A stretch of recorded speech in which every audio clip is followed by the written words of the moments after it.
అర్థం చేసుకోవాలి, మీరే అర్థం చేసుకోవాలి. దేశంలో సుస్థిర పాలన కావాలి, సమర్థవంతమైన ప్రధాని ఉండాలంటే నరేంద్ర మోడీ నాయకత్వాన్ని బలపరుస్తారు ప్రజలు. మరి ప్రజలు బీజేపీని ఎందుకు ఎన్నుకుంటున్నారు?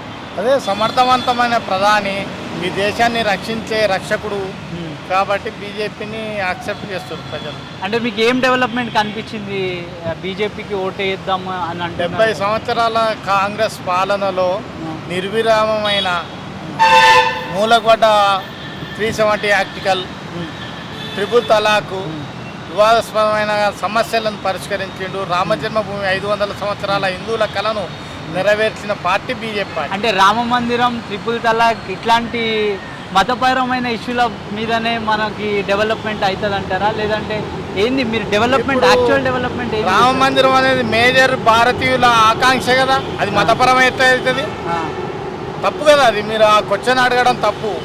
ఈ దేశంలో మెజార్టీ ప్రజల ఆకాంక్ష నెరవేర్చే పార్టీ మతపరమైన పార్టీ అవుతుందా? తప్పది. అట్లా అడగడం కూడా మీ సమంజసం కాదు. భారతీయ జనతా పార్టీ ఈ దేశంలో ఉన్న భారతీయుడి భద్రత కోసం ఉన్న పార్టీ. అందుకని నరేంద్ర మోడీ నాయకత్వాన్ని ప్రజలు బలపరిచారు. కాంగ్రెస్ ఎందుకు వద్దనుకుంటున్నారు? మీరు చూస్తున్నారు కదా, కాంగ్రెస్ వాళ్ళకే ఇప్పుడు 100 రోజులు అయింది రేవంత్ రెడ్డి గారు అధికారంలోకి వచ్చి. ఇచ్చిన హామీలు లేవు. ఏమైనా ఫ్రీ బస్ అన్నాడు, ఆర్థిక వ్యవస్థ సంక్షోభంలో నెట్టేసిండు. అంత అయోమయం ఉంది. ఒక డెవలపింగ్ కానొస్తలేదు ఏడ కూడా రాష్ట్రంలో. ఇప్పుడు ఫ్రీ బస్ స్కీమ్ పెట్టారు, దాన్ని ఎట్లా చూస్తారు? ఫ్రీ బస్ స్కీము మేము వ్యతిరేకం కాదు. కాకపోతే సంక్షేమ పథకాలు పెట్టే ముందు ఈ ప్రభుత్వాలు ఆలోచించాలి. ప్రజలకు ప్రయోజనకరమైనవిగా ఉండాలి తప్ప ప్రజలను సోమరులను తయారు చేసే సంక్షేమ పథకాలు పెట్టొద్దనే మా అభిప్రాయం.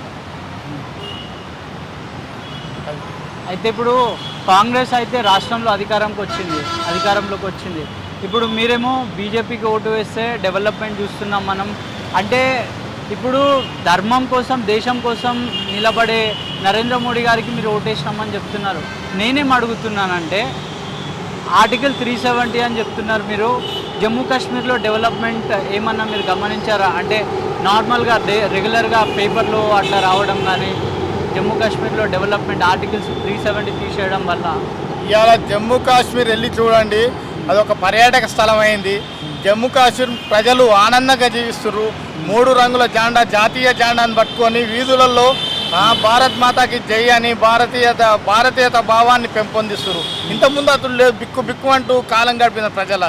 అందమైన కాశ్మీర్ లోయలల్లో అరాచకాలు జరిగినాయి. ఆ అరాచకాలు ఇవాళ లేవు. చాలదా ఆ ఉదాహరణ? అయితే ఇప్పుడు చార్మినార్ బీజేపీ క్యాండిడేట్ మాధవి లత గారు మీకు ఐడియా ఉండి ఉంటారు. వాళ్ళు ఒక మతపరమైన విద్వేషాన్ని రెచ్చగొడుతున్నారు అని చెప్పేసి ఆరోపణలు వస్తున్నాయి. దానికి ఏం చెప్తారు? ఫర్ ఎగ్జాంపుల్ మీకు బాణం మస్జిద్కి గురిపెట్టి కొట్టడం కానీ అట్లాంటివి జరుగుతున్నాయి. దానిపైన మీ సమాధానం ఏంటి? ఏమండి, ఎంఐఎం వాళ్ళు 5 నిమిషాలు టైం ఇస్తే ఈ దేశంలో హిందువులు 15 నిమిషాలు టైం ఇస్తే ఈ దేశంలో హిందువులు లేకుండా చేస్తున్నారు. అది తప్పు లేదు. కానీ మా మాధవలత గారు ఏమన్నారు? హంబాబాలు చూపెట్టారు. తప్పేముందండి? ఈ దేశంలో మెజార్టీ ప్రజలు చార్మినార్లా ఒక పాకిస్తాన్లో బతికినట్టు బతకవలసి వస్తుంది. కాశ్మీర్ లోయలలో హిందువులు బతికిన పరిస్థితి ఇలా ఓటుకు కూడా ధైర్యంగా రాలేకపోయారు హిందువులు. అక్కడ పాపం వాళ్ళది అర్ధరాత్రి వాళ్ళని బెదిరించారు. హిందువుల కుటుంబాలకు పోయి మీరు ఓటుకు రావద్దు, మీరు ఓటుకు వస్తే రేపటి నుంచి ఈ గల్లీలో ఉండరు అని బెదిరించారు. చార్మినార్ కాన్స్టిట్యున్సీ నిజం. అక్కడ ప్రజలు ఇవాళ పోయి అడిగితే మమ్మల్ని పక్కోళ్ళు బెదిరిస్తున్నారు, మమ్మల్ని రేపటి నుంచి వాళ్ళతో మీరు ఉండరు, మమ్మల్ని బెదిరిస్తున్నారు, మేము ఎట్లా బతకాలి రేపటి నుంచి అనే క్వశ్చన్ వస్తుంది. ఎట్లా మేము 6 నెలలు వెళ్ళిపోయేటోళ్ళం వీళ్ళతో, ఎందుకు ఈ 6 నెలలు అనే భావన వాళ్ళలో కలిపి. ఇంకా ఉంది అక్కడ పరిస్థితి. మాధవి లత గారు గెలవబోతున్నారా చార్మినార్ కాన్స్టిట్యున్సీలో? ఖచ్చితంగా ధర్మం గెలుస్తుంది. ధర్మం గెలుస్తుందని చెప్తున్నారు. అసదుద్దీన్ ఓవైసీ గారు తాను ఎంఐఎం సామ్రాజ్యాన్ని నిర్మించుకున్నారు, చార్మినార్ అనేది ఎంఐఎం కంచుకోట అని చెప్తున్నారు. దానికి మీ సమాధానం ఏంటి? అధర్మం రాజ్యం వెళ్ళినప్పుడు మనం ఏం చేయలేము. ఇవాళ కాకుండా రేపైనా ధర్మాందే తుది విజయము. ఇప్పుడు అధర్మ యుద్ధం ఆడ నడిచింది. ధర్మయుద్ధం కాదు, ధర్మం మీద అధర్మం చెప్పలేము. ప్రజల తీర్పు ఆడ ముఖ్యంగా హిందువులను ఓటుకు రాకుండా చేశారు.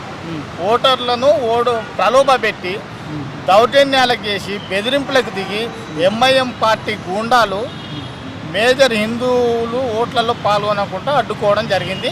అందులో వాళ్ళు సక్సెస్ అయ్యారు. హిందూ సంఘాలు సక్సెస్ కాలేకపోయాయి.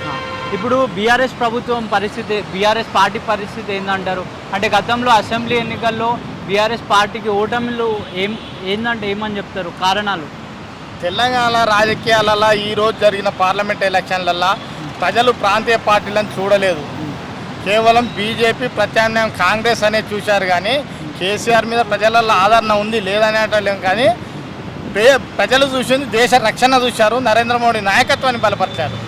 ఇది 100% నిజం. అంటే గతంలో అసెంబ్లీ ఎలక్షన్స్లో మన బీఆర్ఎస్ పార్టీ అనేది ఓడిపోవడం జరిగింది. కారణాలు ఏం చెప్తారు దానికి? కారణాలంటే అహంకారం, కేసీఆర్ గారి అహంకార పూరితమైన ధోరణి, ఫామ్ హౌస్కి పరిపిన కావడం, ప్రజలకు సమయం ఇవ్వకపోవడం, ఎమ్మెల్యేలకు సమయం ఇవ్వకపోవడం. ప్రజలల్లో కేసీఆర్ గారు చేసిన పనులు మంచిగానే ఉన్నాయి స్వచ్ఛందంగా. కానీ ఆయన పోయే విధానం తప్పుడు విధానం. టీఆర్ఎస్ నాయకత్వం ఏదైతే ఉందో గ్రామీణ ప్రాంతాలలో అరాచకాలు ఎక్కువైనాయి. వాళ్ళకి జవాబుదారీతనం అనేది లేకుండా పోయింది. ప్రజలు విసిగిపోయారు 10 ఏళ్ళ నుంచి దొరల అహంకారానికి.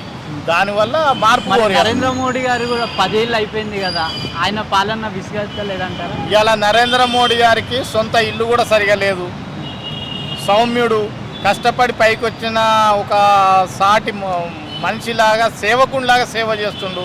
అందులో భారతీయ జనతా పార్టీ మీద ఇది ఉదాహరణకి కిషన్ రెడ్డి ఈ ప్రాంతంలో, సికింద్రాబాద్ ప్రాంతంలో కిషన్ రెడ్డి గారు 2 సార్లు ఇవాళ ఎంపీ అయిండు, సెంట్రల్ మినిస్టర్ అయిండు. అదే కాంగ్రెస్ పార్టీ వాళ్ళు సెంట్రల్ మినిస్టర్ అంటే 1000-2000 కోట్లకు పడగలెత్తేవాళ్ళు. ఇవాళ కిషన్ రెడ్డి ఒక అపార్ట్మెంట్లో చిన్న పోర్షన్ల కిరాయికి ఉంటాడు. అయితే అసెంబ్లీ ఎలక్షన్స్ అప్పుడు భారతీయ జనతా పార్టీ అప్పుడు ప్రెసిడెంట్గా ఉన్న బండి సంజయ్ గారిని నేషనల్ లీడర్షిప్లో పంపించడం జరిగింది, అంటే ట్రాన్స్ఫర్ చేయడం జరిగింది. ఆయన ప్లేస్లో కిషన్ రెడ్డి గారు ప్రాతినిధ్యం వహించడం జరిగింది. బండి సంజయ్ గారు ఢిల్లీకి వెళ్ళడం వల్ల భారతీయ జనతా పార్టీ అసెంబ్లీ ఎలక్షన్లో ప్రభావం ఎట్లా పడిందంటారు? అంటే కొంతమంది ప్రజలు ఏం చెప్తున్నారంటే భారతీయ జనతా పార్టీ నుంచి బండి సంజయ్ గారు ఢిల్లీకి వెళ్ళడం వల్ల, అక్కడ లీడర్షిప్లో జాయిన్ అవ్వడం వల్ల చాలా దారుణమైన ప్రభావం అసెంబ్లీ ఎలక్షన్లో పడింది అంటారు. అట్లేం లేదండి. ప్రజలు ఈ రాష్ట్రంలో టీఆర్ఎస్కు ప్రత్యామ్నాయం చూశారు. బండి సంజయ్ ఒక కోణంలో పోరాటం చేశాడు. ఆయన మాస్ లీడర్ కదా, ఆయనకి ప్రజల్లో చాలా మాస్ లీడర్ అనే ఒక భావం అనేది ఉన్నది.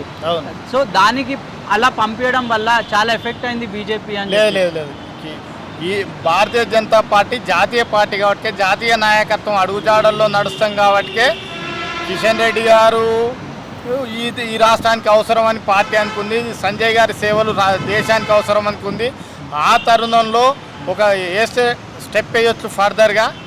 కానీ ఏదేమైనా కూడా మేము స్థానికంగా గ్రామాలలో బలంగా లేకపోవడం వల్ల కొన్ని ఎందుకు బీజేపీ గ్రామాల్లో ఎందుకు బలహీనపడుతుంది, బలంగా ఎదగలేకపోతుంది ఎందుకంటారు? ఇప్పుడు ఎదుగుతుంది. ఇవాళ పార్లమెంట్ ఎలక్షన్లలో మీరు చూడండి, ప్రతి గ్రామంలో మాకు పోలింగ్ బూత్ లేని గ్రామంలో కూడా అంటే ఓటర్లు కూడా మాకు ఏం చెప్తున్నారంటే మేము జాతీయ నాయకత్వం మోడీ గారిని చూసి ఓటు హక్కు వినియోగించుకోవడం జరుగుతుంది.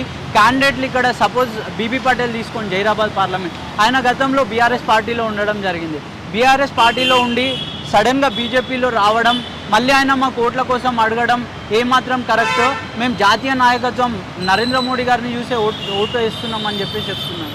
దానికి మీరేం సమాధానం? ఇలా ఎంఐఎం పార్టీ అనే ఓవైసీ గారు ఒక బ్రాహ్మణ కుటుంబంలో పోయి కాషాయం చాల్వా సన్మానం చేయించుకోవడం మీరు తప్పు పట్టరు. కానీ బీవీ పటేల్ బీజేపీలోకి వస్తే తప్పు పట్టడం ఏందండి? ఆయనకి ఇలా బీజేపీ సిద్ధాంతాలు నచ్చట్లు. దేశానికి నేను సంపాదించుకున్నా, ఇప్పుడు బుద్ధివంతునైనా నేను ఈ దేశానికి సేవ చేయాలి, ప్రజలకు సేవ చేయాలనే ఉద్దేశంతో నరేంద్ర మోడీ నాయకత్వంలో బీజేపీ పార్టీలోకి రావచ్చు, తప్పు లేదు కదా. ఇప్పుడు కల్వకుంట్ల కవిత గారు ఇప్పుడు జైల్లో ఉన్నారు అంటే కారణాలు ఏమై ఉండొచ్చు? కరెక్ట్గా అసెంబ్లీ ఎలక్షన్స్ అయిపోయినాయి, బీజేపీ ఓడిపోయింది, బీఆర్ఎస్ ఓడిపోయింది, బీఆర్ఎస్ పార్టీ ఇమీడియట్గా కవిత గారు జైల్లో ఉన్నారు. దానికి మీరేం సమాధానం చెప్తారు? చట్టం తన పని తాను చేసుకపోతుంది. కవిత గారి వాళ్ళ గురించి మాట్లాడే తప్పు ఎవరు చేసిన, అరవింద్ కేజ్రీవాల్ కానీ, కవిత గారు కానీ, రేపు ఇంకెవరైనా మా బీజేపీ నాయకులు కానీ ఎవరు కానీ. బీజేపీ నాయకులు అంటే గుర్తొచ్చింది, గతంలో బీజేపీ నాయకులు అవినీతి పరులు అని చెప్పిన బీజేపీ పార్టీనే ఇప్పుడు జార్ఖండ్లో కానీ వివిధ రాష్ట్రాల్లో చాలామందిని బీజేపీలోకి ఆహ్వానించుకొని టికెట్ ఇస్తుంది. ఫర్ ఎగ్జాంపుల్ మీకు చెప్తాను, ప్రజ్వల్ రేవన్న తీసుకోండి, ఆయన మీద చాలా ఆరోపణలు ఉన్నాయి, యువతులను పాడు చేశారు అని. దానికి నరేంద్ర మోడీ గారు ఆయనకి క్యాంపెయిన్ కూడా చేశారు, దాన్ని ఎట్లా చూస్తారు మీరు? ఇప్పుడు నేను అనేది ఆరోపణలు నీ మీద నా మీద మస్తుగా వస్తాయి. ఆరోపణలు కాదు కదా, నేరం రుజువై నేరస్తుడు అని కోర్టు తప్పు పట్టినప్పుడు దాన్ని నేరస్తునికి మేము ఎంకరేజ్ చేస్తే మీరు తప్పు పట్టాలి. ఎందుకంటే ప్రతిపక్షాలు వివిధ కోణాలలో వాళ్ళకున్న సమస్యల మీద వాళ్ళని ఇరికియాలని ఏవో ఒకటి చేస్తుంటాయి, రాజకీయాలలో సహజం. కాబట్టి అంత మాత్రం మనం తప్పు పట్టవలసిన అవసరం లేదు కదా.